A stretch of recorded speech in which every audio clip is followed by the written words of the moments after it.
So in today's video, we'll be talking about chickens, if you would like to get pet chickens, what types of chickens are best for whatever you would like. And I have no idea about the types of chickens that, like meat chickens, that you would raise. So this is about pets, or for eggs, or just chickens. And here's one of my friends right here. So we're going to be talking about a lot of different things, their homes, what you should feed them, everything like that. So first of all, for pets, are these little bird rocks right here. They're very friendly if you handle them correctly as chicks. And sometimes if you handle the roosters correctly, they're very friendly. Girl, he lets me hold him sometimes. Yeah, not today though. Now, if you're looking for chickens that just lay eggs, nothing else, they serve no other purpose, just for eggs, then the bird rocks would be really good ones. And there could be a better type of chicken, but this is from my experience. So the bird rocks are very consistent layers. It's not like the Americanas, they kind of lay, this is an Americana here, they kind of lay like 1 or 2 eggs a day, but then these ones are like kind of old, so they don't lay anymore, but the chicks, they lay a lot. Because we have 3 chicks, but the Wyandottes do lay 2. So if you are looking to raise chicks, then the Wyandottes would be very good mothers. Girl just jumped up there. The Wyandottes are really good mothers because they don't let you like take the eggs from underneath them. Another thing that's good to have is a rooster, because roosters are very protective. We had a hawk come and sadly kill one of our red colored ones, our last one, that was like last year. And girl, he's the reason we found out. So he was very helpful. He kept making noise at me. But if roosters are too protective, they will like hit you. Like they have like spurs on the back of their feet that are kind of sharp, and they will like ram into the back of your legs, and sometimes that really hurts. That's why I wear boots, in case he does that. Roosters aren't very good for neighborhoods, or like where you have like houses close by. So we have like our neighbors are like right there, but they also have a rooster that and girl and the rooster talk. And sometimes if you have 2 roosters, they will fight over each other, and that's what happened to this pretty baby in here. She got hurt and she's a little scared to come out. We separated her. Come on out. Come on. Sometimes she comes out, but she's a little nervous still. She's okay though.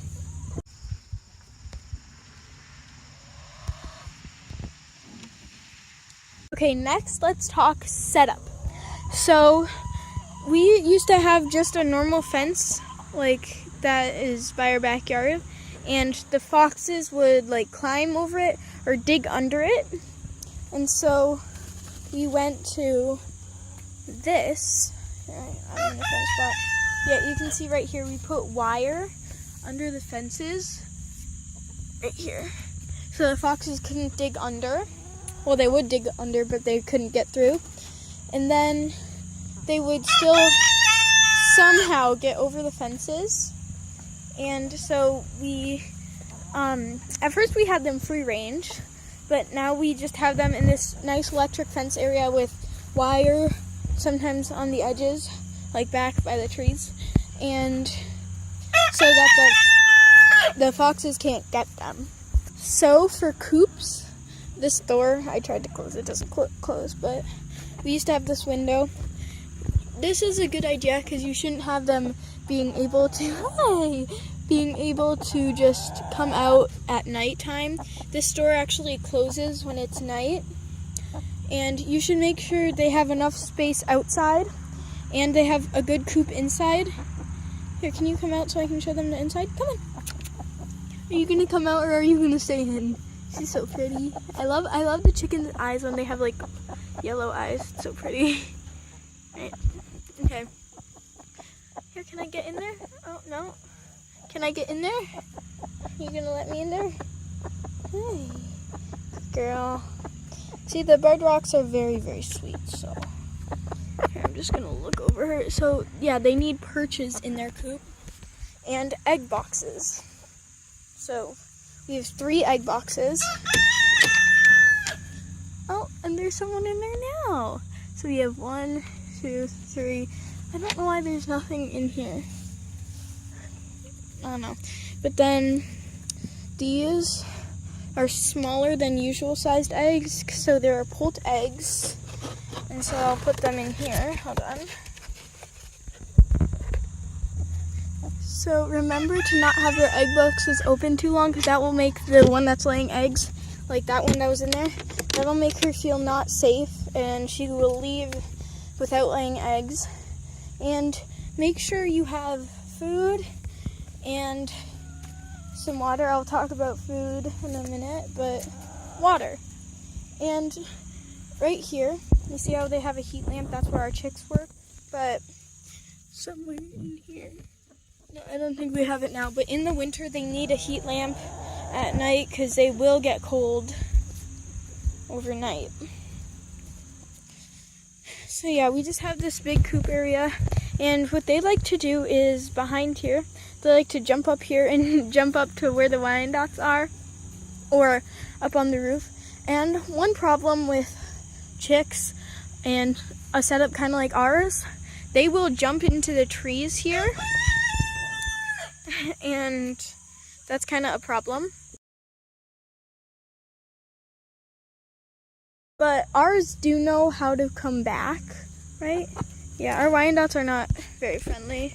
Yeah, and some reason they don't walk on this, they walk on the wood. So, okay, now let's do a quick thing about food. As you can see, we have some pellets for them. I need to fill that. But in here, we have a whole bin of like stuff in there. You should also give them vegetation and just like green grass. See, they just pick at the grass and pick at any worms in there, as well as kitchen scraps. They love those. Now, if any of your chickens get hurt, like Lily had some infection with her eye and the one that got hurt, we made sure we had a different space out here. Well, we just had this. My dad actually made this coop. And so we had this area, and that's where we put our chicks. But then we had no chicks, and they were injured, so we separated them. We made sure they had food, water, and the buckets were supposed to be nesting boxes, but they didn't use them that way. Lily, she's desperate to come out, but she still is healing. And then in there's another basket, or bucket, and that's where they sleep. So if your chickens get hurt, my mom, this one, the one, hi honey, that one, she had a minor head injury, just like a little kind of scab thing on her head. My mom put hydrogen peroxide on it. It doesn't hurt the chickens, it just like kills all the bacteria on there. It like sizzles, but it doesn't hurt. So, you coming out? Came out! Yay! She thinks I'm her mama. She's following me. She feels like I'm safe. She's still a little nervous about Girl, though. Now let's talk about chicks. So you can get some chicks at like some different like animal outdoor stores. They usually sell them in like March and April. No, like April and May, I'd say. And so yeah, you should start them in a smaller cage inside. I suggest getting 6 at once. That's just a suggestion though. But you shouldn't have 1 at once. So you should, she just walked through my legs. You should have, like, start them in a smaller, I'm just going to show her the water. You should start them in a smaller container inside. Oh, girl is bugging her. Okay. You should start them in a smaller container inside, and then move them, like we have a garage, you should move them to your garage, and then possibly move them to a smaller house outside. That's what we did a long time ago. And then move them like something like this, like so they can get used to each other. and so that like they don't start immediately pecking at each other and like killing each other. And then eventually when the chicks are socialized with if you have bigger chickens, to start you can just put them out here. But once those chicks have known the bigger chickens, you can put them out there. And these, you should make sure they're bigger than those holes if you have electric fence. But sometimes if we go look over here, there is a hole in the electric fence. It doesn't do much, except the chicks can jump through it. Yeah, so they can jump through it. But we have one, oh, yep, right here. This is Creamer. She feels like she needs to establish that she's the boss. Oh, yeah, see, they're in the trees right now. Establish that she is the boss of the chicks. So she kind of picks on them, pecks them. And that's okay as long as she's not like attacking them. She just kind of, hey, I'm here. This is my spot. And if you're wondering why there's feathers everywhere, no, a fox did not get one of our chickens. The chickens just molt. Lily looks a little weird right now because she's molting. She has like some, oh, she must be inside. She has some like missing from her neck because she's molting. Oh my gosh, that's a mosquito.